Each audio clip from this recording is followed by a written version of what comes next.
আমার ওয়েট ছিল হচ্ছে 71-এর ওপরে, এখন আমার ওয়েট হচ্ছে 63-তে এসে গেছে। শুধু ওয়েটটার যে লস হয়েছে তা নয়, তার সাথে আমার প্রচুর ইঞ্চ লস হয়েছে। আমি হচ্ছে নর্মাল ডেস্ক জব করি, আইটিতে আছি। সো আমাদের তো জানো সারাদিন বসে বসে কাজ।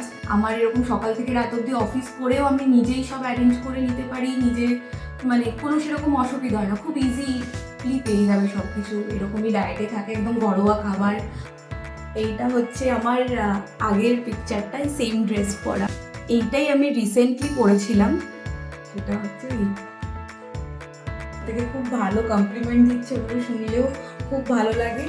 এখন নিজেকেও দেখতে খুব ভালো লাগে, আয়নার সামনে সুন্দর সুন্দর জামা কাপড় ট্রাই করতে পারি, ভালো লাগে। আর হ্যাঁ, মাঝে আমি প্রচুর চিটও করেছি, এটা বলবো না যে একদম ভীষণই স্ট্রিক্টলি ফলো করেছি, প্রচুর চিটও হয়েছে, তারপরেও আমি এত সুন্দর রেজাল্ট পেয়েছি। আমি চেষ্টা করছি জুলাইতে আমার বার্থডে আছে, তার আগেই আমি একদম আমার আইডিয়াল ওয়েটে যাতে পৌঁছে দিতে পারি।